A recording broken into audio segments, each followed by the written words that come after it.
Félix García Morillón, ¿qué hay? Buenos días. Pues buenos días. ¿Qué hay? Bien, en principio bien. Nada de particular. Pues Los problemas que tenemos que se nos van viniendo encima poco a poco y vale. que, bueno, son complicados. Bien, pues ya está. No podemos hacer nada por aligerarlos. Bueno, Pues, algo sí se puede hacer siempre. Ya sabes que no, a veces la el voluntad. cierto derrotismo no va a ningún sitio. Al final no ayuda a gran cosa. ¿Eh? Sí. De hecho, un tema quería yo comentarte porque justo, es decir, está claro que lo que está ocurriendo desde que Trump tomó el poder, ¿verdad? Mm, Está descolocando a medio mundo y parte del otro medio, ¿no? mm. Es una situación realmente compleja en la que no habíamos contado con ella, o sí habíamos contado, pero... Y puede estar cundiendo cierto desánimo ante la posibilidad de que, bueno, vayan avanzando estas situaciones y provocando un cierto, no sé, a mí me parece que un desconcierto absoluto, ¿no? Porque no es fácil saber dónde se puede terminar y no es fácil saber cómo se puede afrontar una situación en la que todo el modelo en el que estaba articulado la vida política o la vida de las sociedades en general, pues parece que se está modificando a grandes velocidades, ¿no? Entonces, en este contexto hay una cosa, me ha llamado la atención unas cosas que he leído que aparecía en Rebelión, una página de Rebelión, que era una especie de entrevista, no, una especie, en una entrevista a Bernie Sanders, ¿no? Que tú lo recordarás posiblemente, porque fue uno, siempre ha estado en la vida, en la élite progresista aislada de los votantes, ¿eh? Se presentaba algunas veces, pero no ganaba nunca, claro. Y entonces le interrogan, ahora tiene ya 75 años, una edad chula para algunos, Mm. y, y comenta que desde luego una cosa importante en estos momentos es la necesidad de no perder la esperanza. Si hay algo que puede ser nocivo, desde mi punto de vista, es pensar que no se puede realmente hacer nada frente a lo que está ocurriendo, que de alguna manera toda la política que está promoviendo eh, Trump va a ir generando, pues eso, una guerra que no se sabe dónde va a parar y que puede terminar bastante mal, ¿no? Pero de luego puede cambiar muchas cosas, ¿no? En el caso concreto de Estados Unidos, que es el que preocupa por lo que pueda tener luego de contagio en algunos otros países en los que se está dispuesto a seguir, como aquí en Europa es el caso de Italia, por ejemplo, yo no sé aquí si calaría, espero que no, pero podría calar, ¿no? En estos momentos mm, lo que es importante es conservar la capacidad de seguir denunciando lo que esto ocurre, ¿no? Es decir, porque el Trump al final lo que pretende es acabar con un modelo de democracia muy concreto, que es el de Estados Unidos, en que había unas limitaciones, y convertirse en un presidente absolutamente autoritario, único, con poderes, plenos poderes, ¿no? La historia ha tenido ejemplos de estos, como bien sabes. Quizá uno de los más llamativos por su evolución, sea el de la Revolución Francesa, que recuerdas que empezó con un radicalismo importante y se desmonta una monarquía absoluta, bastante absoluta, se acaba con un símbolo que es la Bastilla, que ya era un símbolo nada más, porque no estaba como cuando era la cárcel esta en la que enterraba en vida el rey a quien le daba la gana, sin dar ninguna explicación, ¿no? Pero si tú recuerdas, esa es una revolución en concreto que rápidamente degenera una especie de baño de sangre justificado porque, claro, la gente que pierde, pues lucha contra, pero que termina, bueno, pues con ejecuciones, o sea, trabajando la guillotina a grandes velocidades, ¿no? Entonces, y al final, como tú te acuerdas, termina con Napoleón. Que si hay un monarca, bueno, bueno, sí, luego más se declaró prácticamente un monarca porque se autocoronó como emperador, ¿no?, de los franceses. Pues una persona que a continuación, con ciertos delirios, consigue arrastrar a un enorme ejército francés que atraviesa Europa y llega hasta Moscú y al final es derrotado en Moscú, ¿no? Y va ganando a todo el mundo, pero provocando destrucción sin límite. Con lo cual, todo el cambio que parecía inaugurar, pues se diluye, ¿no? Napoleón y toda la Revolución Francesa, libertad, igualdad, fraternidad, bueno, pues libertad con reparos, igualdad, unos son más iguales que otros, ¿verdad? Y la fraternidad, pues tampoco brilla por su presencia, ¿no? Y bueno, eso ocurre. Ahora uno puede pensar que evidentemente nos podemos encontrar una situación en que hay un señor que está desmantelando el sistema de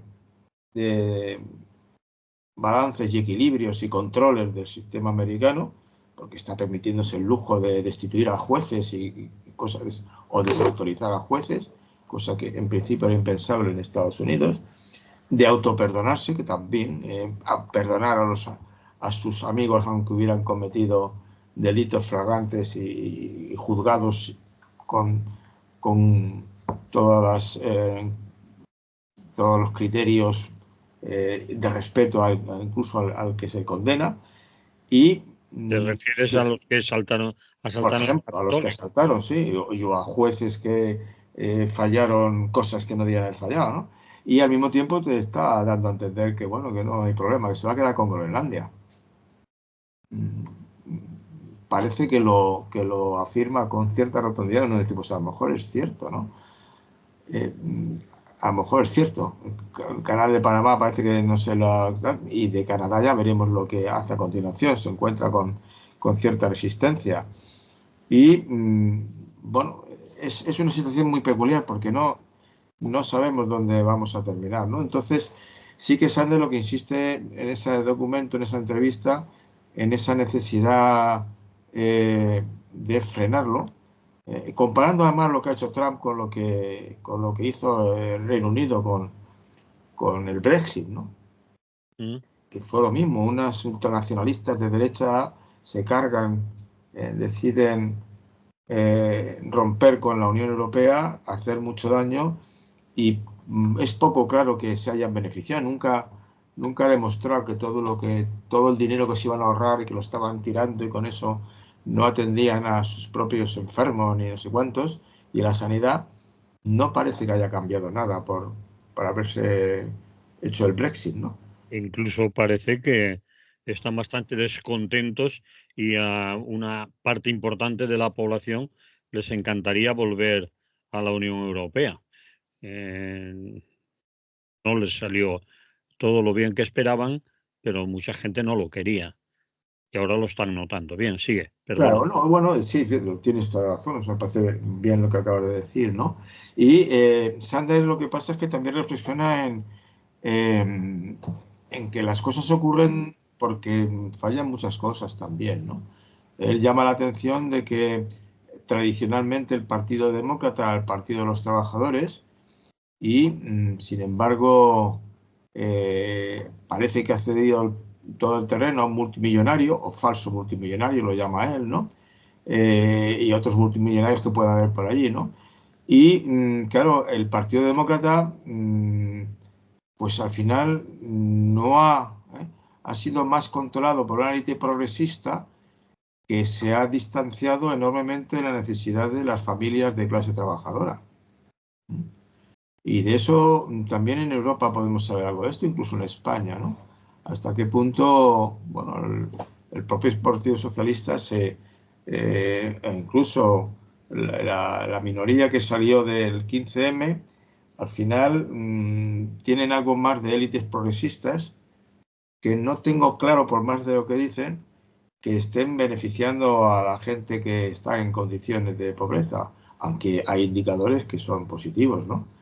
Pero al final yo no tengo tan claro, que además no tengo tan claro que las clases que más están sufriendo el tema de la vivienda y otros temas vean realmente que le están defendiendo, que le están sacando, porque no ven que salen adelante, ¿no?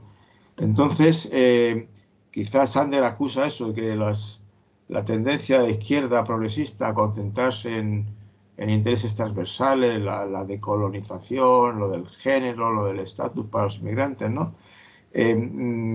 Hace que se olvide también de una clase media importante que tiene necesidades, que tiene con dificultades de condiciones de vida, ¿no?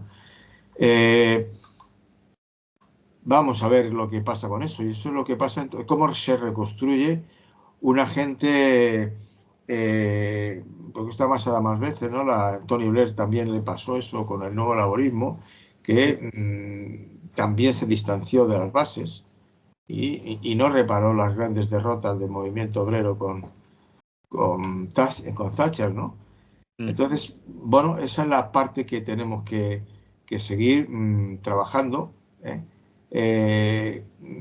Y lo que insiste Sander y que yo comparto es eso, pues que hay que seguir luchando para mantener una izquierda progresista, una izquierda que denuncie efectivamente lo que está ocurriendo con las clases sociales más desfavorecidas, que tiene que ver sobre todo con sus condiciones de vida. Y bueno, eso es lo que... y lograr que la gente vuelva a involucrarse en las luchas sociales, ¿no? Conseguir, en nuestro caso, podríamos intentar, pero tampoco los sindicatos, los más mayoritarios, ¿no? Los mayoritarios son gente que esté efectivamente luchando por los intereses de los trabajadores, yo creo, de verdad, ¿no? Entonces, lo que hay que hacer es, eso como decía Sandy de mismo, pues volver a levantarse, volver a luchar, y cómo responder a estas amenazas autoritarias de Trump, pero amenazas que no solo son autoritarias en Trump, ¿no?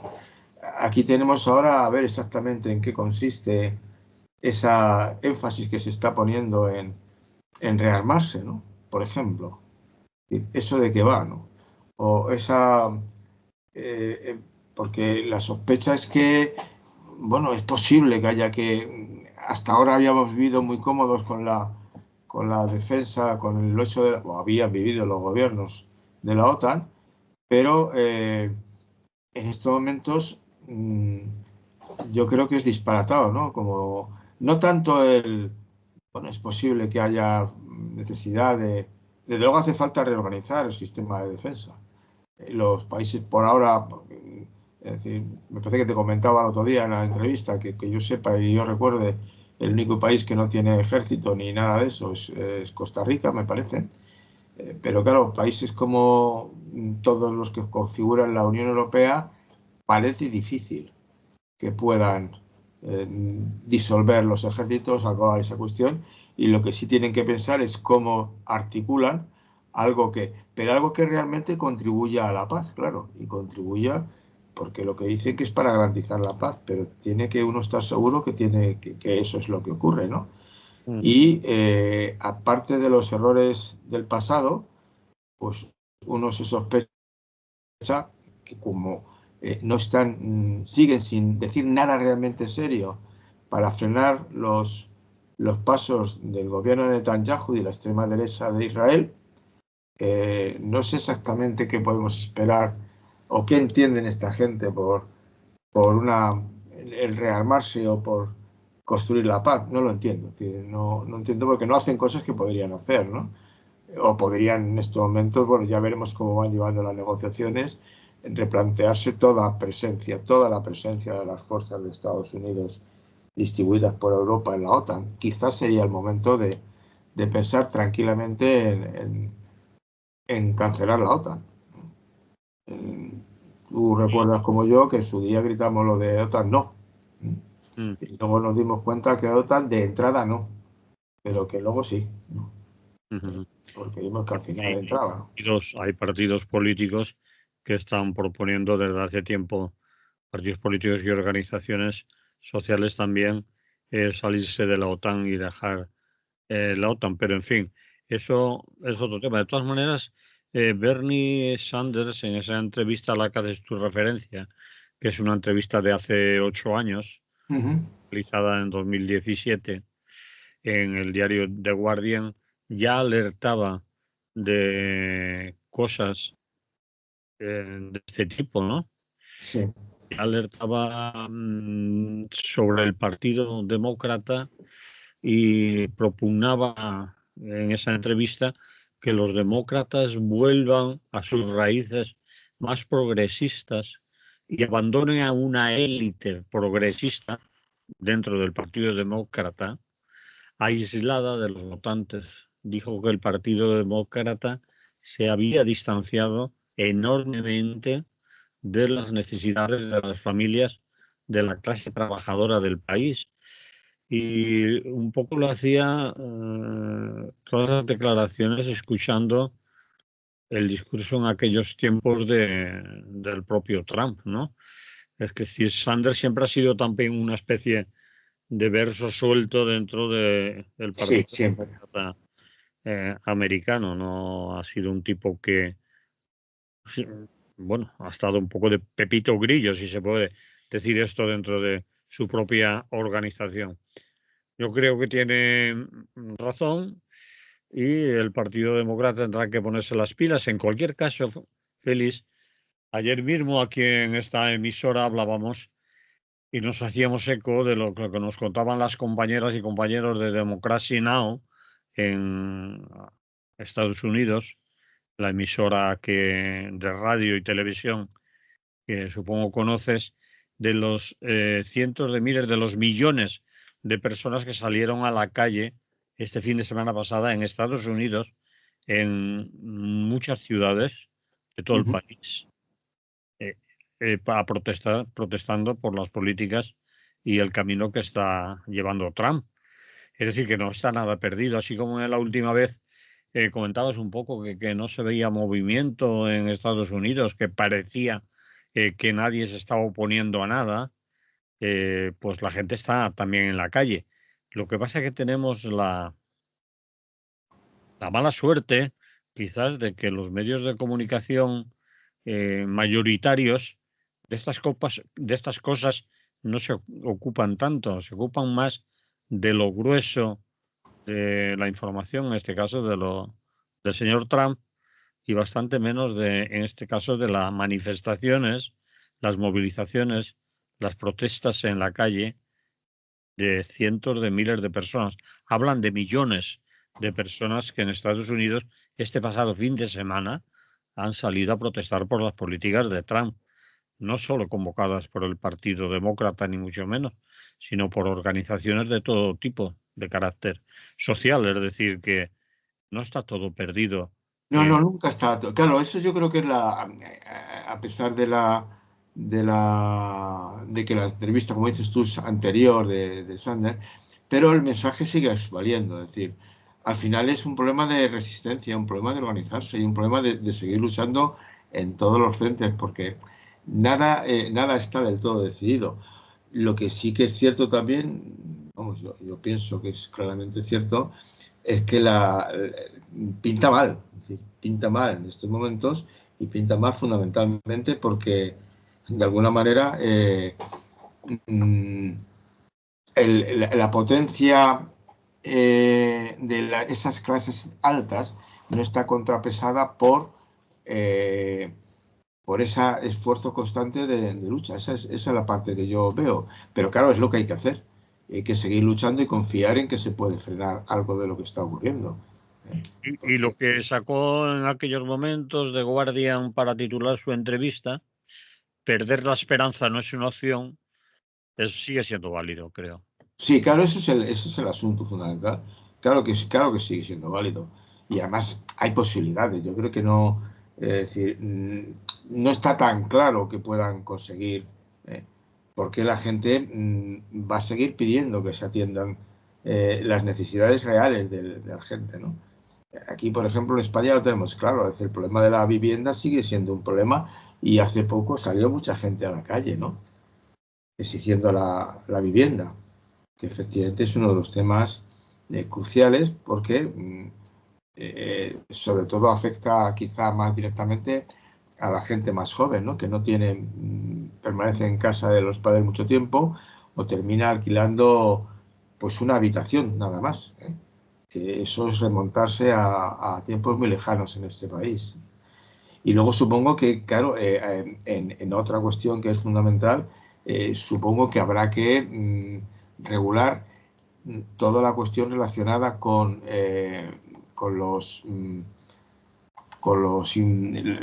aranceles y toda la... Porque tampoco está claro la negociación que va a poder llevar con cada uno de los países correspondientes, ¿no?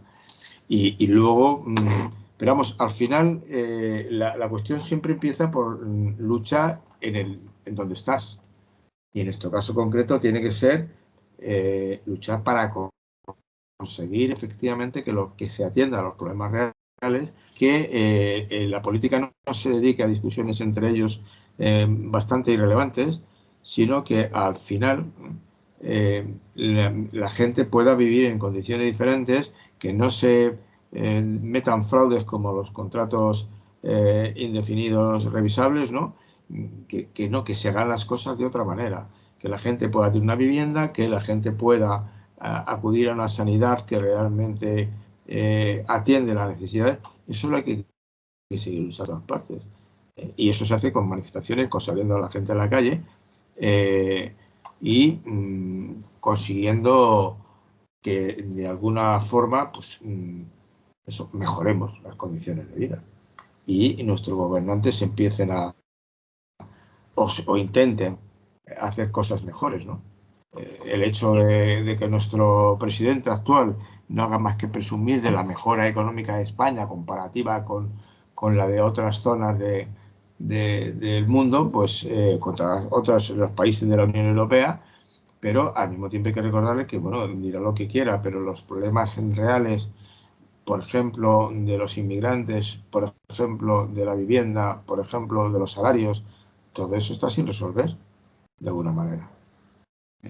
No está realmente resuelto. Y por detrás se ocultan situaciones muy complicadas que necesitan una respuesta y no se está dando.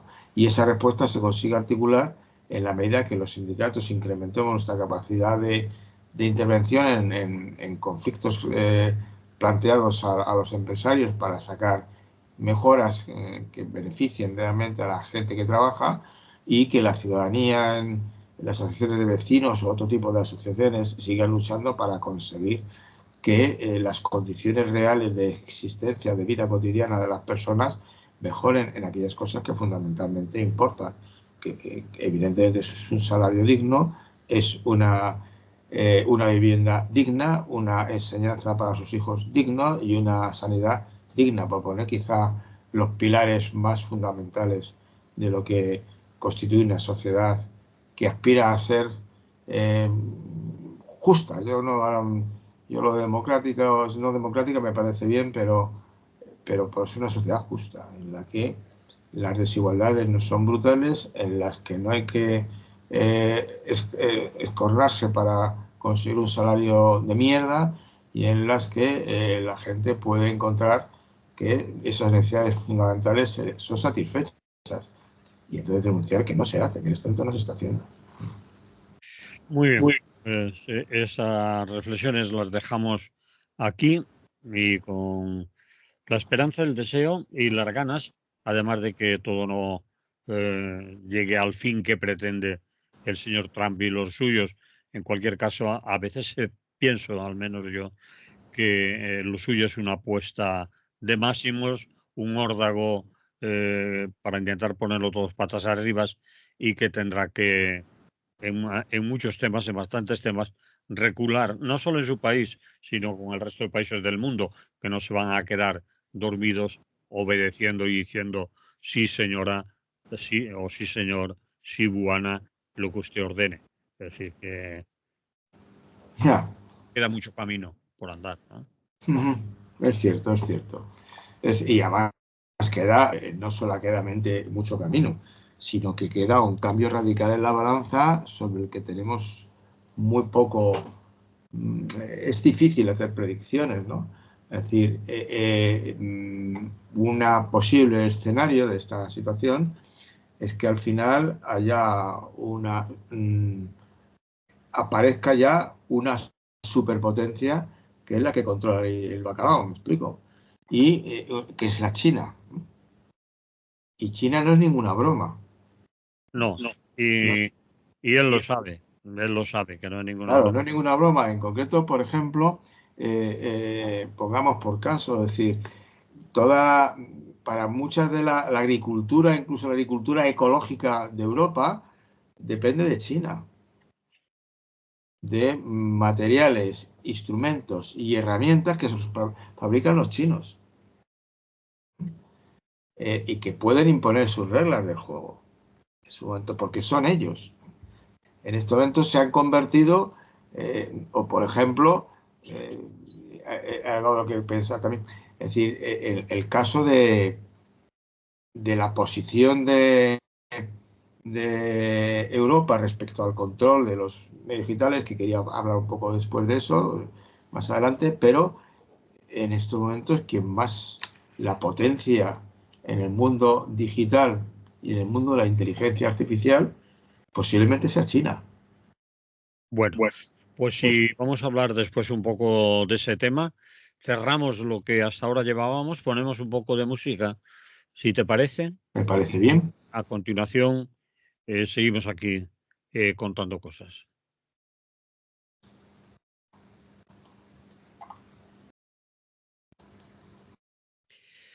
Continuamos en Radio Clara, estamos con Félix García Morillón, estamos hablando en el espacio de Es lo que hay, de temas relacionados con la actualidad y un análisis un poco más de fondo que la simple información.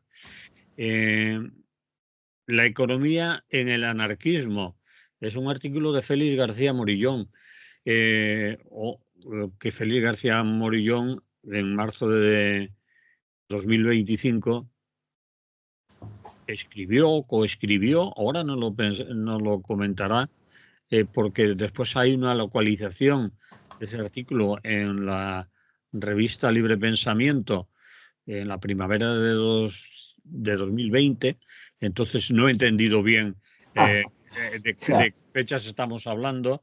Es que quizá no te lo. Hay algo que evidentemente no te he explicado, no lo explica bien cuando te lo Ahora lo comentaba. vamos a explicar, pero se trata de un seminario Historia del Pensamiento Económico y en Sí, su contexto, sí, y hablar de la economía en el anarquismo. sí, Y dices que en el anarquismo, en este artículo, se examina el nexo entre economía y anarquismo tras analizar la existencia de vacíos analíticos que se cubren con el préstamo de otras corrientes políticas como el marxismo.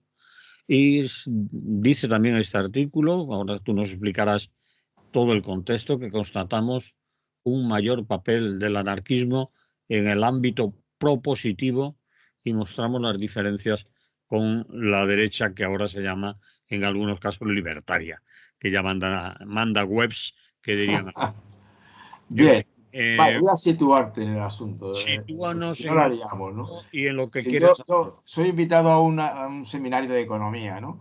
Sí, Y bueno, porque hay amistad, pues me apunto. Son todos economistas, gente muy sabia y tal. Y en un momento determinado, al principio, digo, pero yo es que de economía sé poco, sé poco. En principio, tal como planteaban el resto de los participantes, digo, yo si queréis un día os doy una sesión sobre cómo entiende el anarquismo la economía, ¿no? Le llamó la atención, ¿verdad? Y entonces, de alguna manera, pues que bueno, pues y el otro día estuve haciendo una sesión en que les explicaba más o menos. Lo que pasa es que luego al hacer la sesión, claro, es decir, en mi caso concreto, uno de mis primeros, bueno, aparte de la tesis doctoral, que era toda una revisión del anarquismo en España, pero uno de mis primeros libros publicados era Colectivizaciones obreras y campesinas en la Revolución Española. Sí, que lo tengo por aquí al lado, pero Sí, en fin. lo tendrás por ahí porque creo que se vendió bien, la gente lo vio bien, ¿no?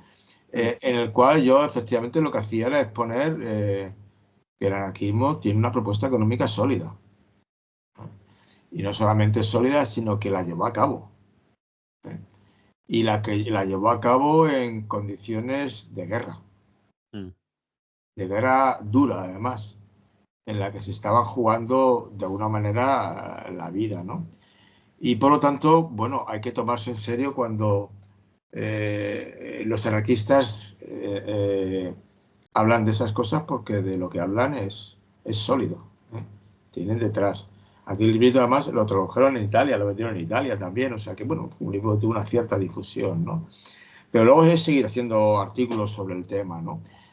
Quizá lo que define fundamentalmente, que era lo que una de las cosas que les decía al principio, en la sesión que yo tuve, es que la gran diferencia, posiblemente para mí, de la economía anarquista es que es una economía que pone por delante el valor. Sí, mira, esa es mira, me enseñas sí, el librito, claro. Pone el anarquismo, pone por delante la ética de la economía. Que es, recogiendo una frase famosa, pone por delante el valor y no el precio.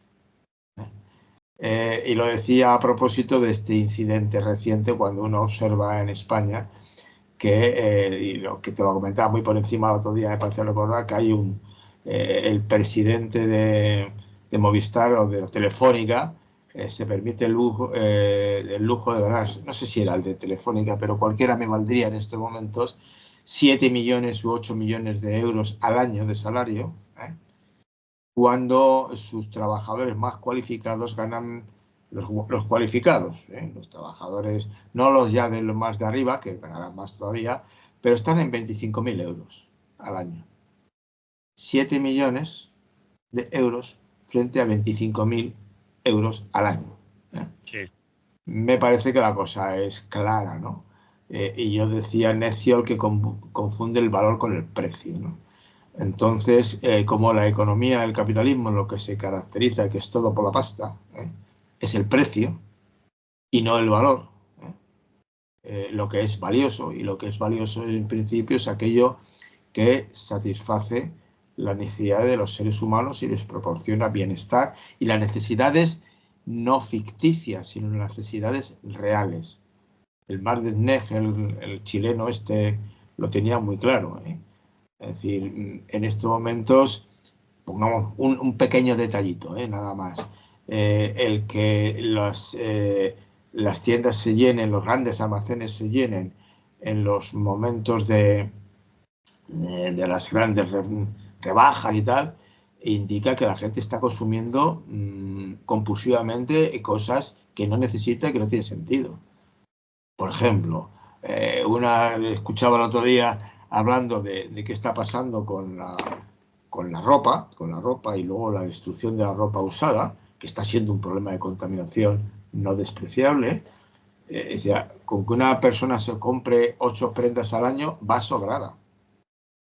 Y la gente se puede comprar 20. No sé si me explico. ¿Desde Sí, cuándo sí. usted necesita tener 20 prendas de ropa o 25? ¿Desde cuándo? En principio. No son necesarias, ¿no? Entonces, a usted le están comprando con el sueño del consumismo a corto plazo y no con las necesidades que realmente pueden satisfacer una vida humana, ¿no? Eso para empezar. Entonces yo le decía eso, que al final eso es uno de los rasgos profundamente diferenciadores de la economía anarquista. Y luego, obviamente, es decir, es una economía en la que el anarquismo siempre solicita la libertad, pero la libertad solidaria. Recuerda la famosa, que es lo que diferencia claramente, pero hay que tenerlo en cuenta, de una corriente económica y social y política que está con Trump y con esta gente en el fondo, aunque no muy deliberadamente, que es el anarcocapitalismo, Sí. que se llama así, y ya, yo he hablado algunas veces de él en este programa, ¿no? Que es la libertad individual llevada al extremo. Yo hago lo que me da la gana, lo que me da la gana, le cueste a quien le cueste. Es mi dinero, es mi vida, lo hago con ello lo que quiero, ¿no? Y si yo quiero darme este salario, me lo doy porque no sé si me lo doy porque puedo y porque lo mando, ¿no? Pero entonces el concepto de libertad anarquista es lo contrario, es la libertad. Mi libertad no empieza donde termina la tuya, porque eso convierte la libertad en una batalla para que yo haga mi zona de libertad más grande y empequeñezca la tuya, sino que mi libertad, como decía Bakunin, empieza donde empieza la libertad de los demás. O sea, yo no soy libre más que en una sociedad en la que todas las personas sean libres. Y en estos momentos está claro que hay muchas personas que ni siquiera tienen esa libertad de consumir, ¿no? Porque se imponen y además su capacidad de consumo está muy restringida. Otra cosa que distingue claramente al anarquismo del resto del personal es la idea de la autogestión. Y que eso va emparentado a la libertad. Es decir, la autogestión es el modelo de organización social que se debe aplicar en las fábricas. Es decir, el trabajador, las trabajadoras, las personas que trabajan, necesitan de alguna manera no solamente estar hacer un producto y cobrar un salario, sino ir a participar en la toma de decisiones. Pero no formando parte del consejo, de un consejo, de consejo directivo de la empresa, porque el modelo de llevar, y mucho menos caer en la tentación de que sean los representantes sindicales los que accedan al puesto del consejo de administración, ¿verdad? Porque ya los chistes de los anarquistas en los años 30 mostraba al sindicalista que entraba a dialogar con el patrono y al final se convertía en un trabajador a sueldo del patrono para controlar a los trabajadores. Y era uno de los tópicos, ¿no? Sino autogestiones realmente participando en la gestión de la empresa. Y en la gestión de la empresa en la que se logren cosas tan importantes como primero una igualdad de los salarios, o si hay diferencias que estén justificadas por criterios que puedan ser admisibles, no sé, trabajos que tengan un mayor coste físico, no sé, no se me ocurriría porque habría que podrían variar de una empresa a otra cuáles serían los criterios que me permitirían distinguir, poniendo unos límites. Es decir, a lo mejor me parece que en algunos momentos, algunos muy progres, pero no anarquistas, hablaban de que la diferencia entre el presidente del Consejo de Administración y el obrero más serio se podía aceptar hasta 15 veces más, pero no hasta el sueldo que te he dicho antes, no estamos hablando de 15 veces más. Si tú ganas 7 millones y los de abajo ganan 16.000 euros, no voy a hacer el cálculo económico ahora, pero obviamente me da la sensación de que las diferencias no son de 31, sino de 150, no sé cuántas, una barbaridad, ¿no? Entonces la autogestión implica, por una parte, eso, gestionamos, tomamos decisiones de horarios de trabajo, de descansos, de salario que se cobra, ¿verdad? Gestionamos también de qué es lo que se produce y gestionamos otra cosa muy importante, es decir, que es una cosa que sí ya denunciaban en aquella época de los anarquistas y que además se decía era el sentido de que el trabajo también es algo que ennoblece, no embrutece. Es decir, una cosa que es importante, que el trabajador sea consciente de que ese producto que sale de ahí, él ha formado parte en la creación de ese objeto. La sensación de que el trabajo de alguna manera es una capacidad del ser humano de dejar su huella en lo que le rodea. y sentirse creador de algo, y sentirse que estás creando algo que va a servir para alguien y para que va a ser útil. Entonces, eso es algo que conservan como mucho algunos trabajadores artesanos, pero en las cadenas de producción no hay posibilidad de realizarse humanamente, ¿no? Porque están muy distanciados de lo que se está haciendo y del producto que sale de allí, ¿no? Entonces, eso es la idea de la autogestión. Y además esa es la idea de autogestión que de alguna manera queda reflejada en todo el cooperativismo. Es decir, en estos momentos el cooperativismo en Europa es muy fuerte. Hay mucha gente trabajando en empresas cooperativas, ¿no? No es un sector muy marginal. Los datos ahora no los tengo a mano, pero son cantidades de gente trabajando, ¿no? Y gente Félix, estamos teniendo que algún problema. trabaja. Estamos teniendo algún problema con la conexión. No sé si es que tienes muchas páginas abiertas en tu ordenador o qué pasa, pero te Pues no entrecortas. tengo, no sé si tengo, no creo que tenga muchas páginas. Puedo mirar a ver para cerrar. No tengo muchas, pero voy a hacer unas cuantas si quieres. No sé Vale, si es por ahí el asunto, pero se está entrecortando a veces la comunicación, aunque vamos a aligerar porque nos quedan 5 minutos vale. y vamos a ir cerrando. Entonces te decía eso y luego, claro, decía a continuación, yo seguiré intentando apagar aquí si puedo. En estos momentos, eso de el mercado cooperativo es importante, efectivamente, yo creo que es bastante importante, pero luego tenías también el tema de lo que Graeber, por ejemplo, ha llamado la atención sobre la importancia de la deuda y del dinero que adquiere un protagonismo desmesurado y además no satisfaciendo lo que realmente la deuda significaba, que era un mecanismo, la deuda pasa de ser un mecanismo ético de condonación de la deuda cíclica para garantizar que el dinero volvía a redistribuirse. Ese era el año sabático de los hebreos. Cada cierto tiempo se llegaba a un año en que las deudas se cancelaban. Punto. Y entonces tiene un valor moral de reequilibrio. Mientras que en estos momentos la deuda se convierte en un mecanismo fundamentalmente de opresión.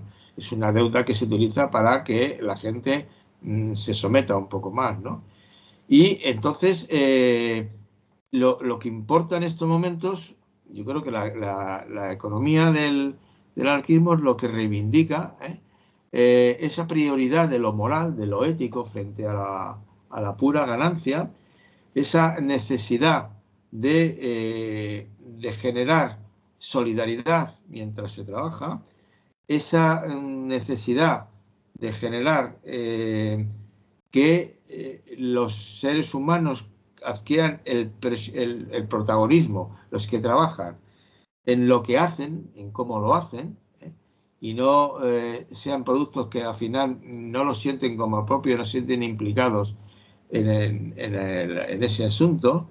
De alguna manera eso sería el equilibrio que habría que conseguir, ¿no? El amanecer de todos, el amanecer de todos de Greber y Rengo hablan también de eso, de las sociedades han sido siempre creativas y experimentales y ha estado uno abierto futuro siempre a hacer cosas nuevas, cosas que sean diferentes. Y en estos, todo el entramado hay de que tenemos que trabajar solamente en el modelo de empresa que está creado por el capitalismo, que es sobre todo un capitalismo depredador y un capitalismo en el que al final todo es por la pasta y manejando la deuda no como mecanismo moral de reequilibrios constantes, sino como modelo de controlar a la gente, porque al final tiene que pagar lo que debe. Eso es lo que hay que conseguir, ¿no? Entonces me parece a mí que sí, que hay que recuperar el valor y luchar porque en ese sentido sí es muy bueno formar parte de todas las propuestas que son cooperativas, ¿no? El cooperativismo, pero con un matiz autogestionario. Y en eso creo que los anarquistas sí pueden seguir haciendo muchas cosas, ¿no? Y de hecho sí que crean, todavía no suficientes, pero el movimiento cooperativista es muy fuerte en Europa, ¿no? y es el que habría que potenciar porque camina sustancialmente, camina a favor de lo que pretendemos construir los anarquistas, no en contra. Ese tercer sector que llaman también, o esas cooperativas, por ejemplo, de vivienda, vuelvo al tema de la vivienda, ¿no? Lo que hoy sería un modelo de cooperativa más coherente con la posición anarquista son las cooperativas que son cooperativas de uso, ¿eh? No de propiedad, de propietarios, sino de usuarios, en las que se organizan. Es otro tema que en algún momento lo he comentado aquí con más detalle. Se organizan comunidades de vecinos, que además organizan la comunidad de vecinos un poco como si fuera un patio de una corrala, las antiguas corralas, en las que había una vinculación de todos los vecinos que de alguna manera, también con aspectos negativos, pero sí sentían un sentido de solidaridad vecinal, y había una manera de pertenencia a y apoyo mutuo en los problemas de los vecinos. Pero esto ya hecho con más elaboración es ese movimiento que está creciendo poco a poco, las cooperativas de usuarios, que construyen casas que son como corralas con comunidades de vecinos que no son propietarios, son usuarios, que tienen muchas cosas comunes y que garantizan además que son respetuosos con muchas cosas del medio ambiente, etcétera, ¿no? Entonces, toda esa economía anarquista hay que reivindicarla, hay que potenciarla y hay que destacarla, de que sí que existe, que no nos vendan la moto, seguir criticando además con potencia, ¿verdad? Lo, lo, la pretensión de que no hay más modelo económico que el modelo económico del capitalismo, ¿no? En España, por ejemplo, hay 23.500 empresas que son cooperativas de trabajo y emplean a 500.000 personas. Evidentemente es poco, porque en España hay 22 millones ¿no? de trabajadores, me parece, en estos momentos. Más o menos. Más o menos, ¿no? Bueno, evidentemente, claro, 23.000 empresas y 500.000 personas trabajando, pero parece poco, ¿no? Y que en Europa haya 250.000 cooperativas activas y 5,4 millones de personas que asocian a 163 millones de la Unión Europea, sigue siendo poco. Sigue siendo poco y es lo que hay que conseguir incrementar junto con lo que hablábamos en la primera parte de las luchas sociales constantes para reivindicar la democracia realmente, la que realmente merece la pena, ¿no? Y eso es lo que nos explicaba el otro día esta gente, que me parece que conviene recordarlo, reivindicar que el anarquismo está relacionado con un modelo muy diferente de economía, que tiene una historia y que tiene una realidad, que no es un invento.